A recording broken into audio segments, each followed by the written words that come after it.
On April 25, 1988, 20-year-old Elizabeth Campbell, a student from Central Texas College, was working a part-time shift at 7-Eleven.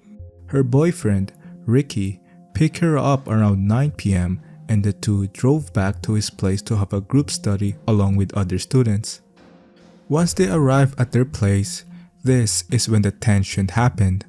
During the study session, Ricky and Elizabeth couldn't make up their mind on which subject they want to study first. The two got into a back and forth, and what started from a small disagreement turned into a big argument in the relationship. At the end, Elizabeth got tired with the situation and decided to pack her things for the night and walk home to her parents' home, which was 30 miles away. Given how dangerous to walk at night, Ricky insisted on dropping her off instead, but Elizabeth refused to get in the car and rather walk by herself. Luckily, a college student driving in her car sees Elizabeth walking on the sidewalk and offers her a ride. Despite being a stranger, Elizabeth accepted the offer and got in the car. She then told the driver to drop her off in the nearest convenience store. When she reached her destination, she used the phone inside the store to call her boyfriend to pick her up. However, the two still continued to argue, and ultimately, Elizabeth decided it's better to call her parents instead to pick her up. But here's the thing, her parents live quite far away, and at the time, calling them using the phone inside the store would be considered a long-distance call, which means she have to pay a higher fee. So in order to prevent this, Elizabeth used the payphone just outside the convenience store. She tried calling her family, but unfortunately, nobody picked up. Now this is when a strange thing happened.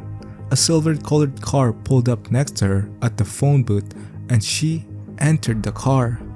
The store clerk saw this from the window and assumed that it was her ride home. Unfortunately, this wasn't the case, and this was the last time she was seen.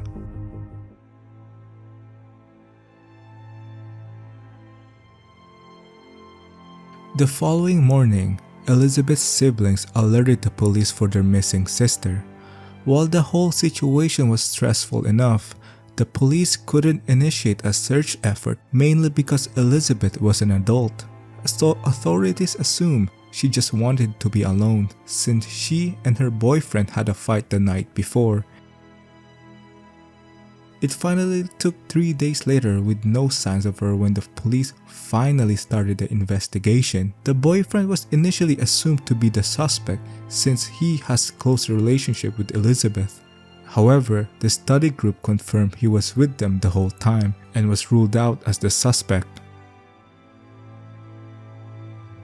With little lead to the case, the family helped with the search effort by distributing missing flyers throughout the area, and this proved to be very helpful.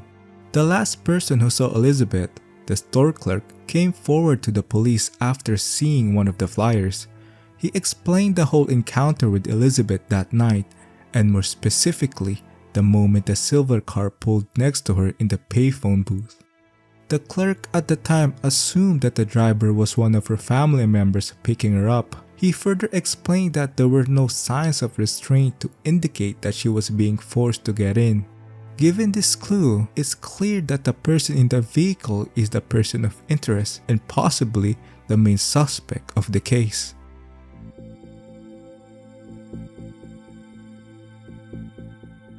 The family continued to distribute more flyers throughout the city in hopes to find more clues about her disappearance.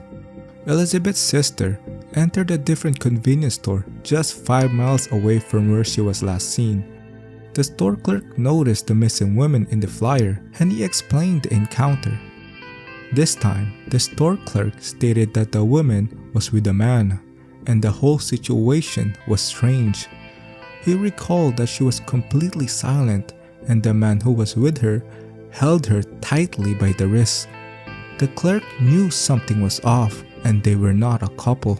He further stated that when they were about to pay, the man handed him a $20 bill grabbed the items, and didn't say anything else. He explained that the man was Asian in his mid-20s, had plucked eyebrows, and his face was covered in acne scars. Just a couple days later, another sighting of Elizabeth also happened at another convenience store around 2 miles away. Similar to the first sighting, the clerk stated that the woman was with the man and even fits the same description: Asian man in his 20s, covered in acne scars. He further stated that the two were there to buy ice cream, and when he tried to start a conversation at the checkout, the man stared at him and the woman was looking down and away. They didn't respond back.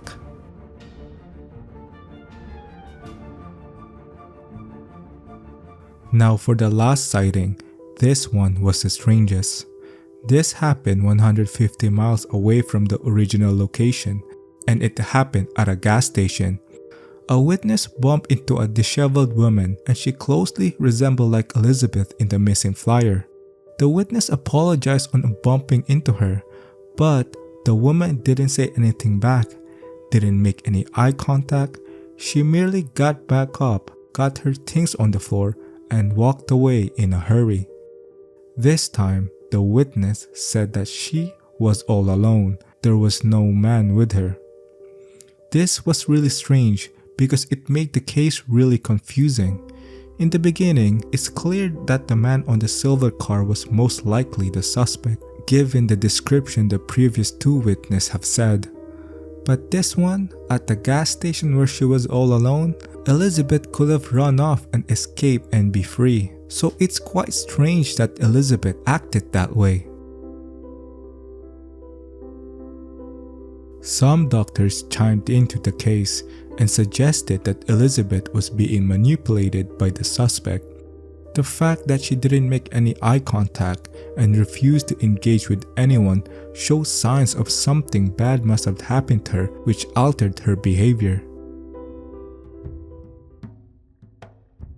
In 1992, 4 years later, there was a huge breakthrough in the case. In the evidence room, the police found a purse belonging to Elizabeth.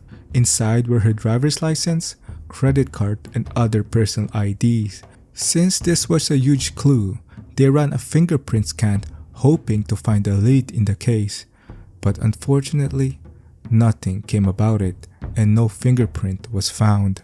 But the odd thing about this is how it ended up in the evidence room without anyone noticing it. They believe it was turned in 1989, a year after her disappearance. But for some reason, nobody alerted who it belonged to. The whole case was quite odd. There was so many weird events that took place that seemed so out of the ordinary, and so many questions to ask, like why did she enter the silver car if she don't know who that person is? What happened to her that caused her behavior to change? Why didn't she just run off to the police when she was all alone? Nonetheless, it is most likely whoever picked her up at the payphone was the main suspect. Unfortunately, up to this date, there's little lead to the case.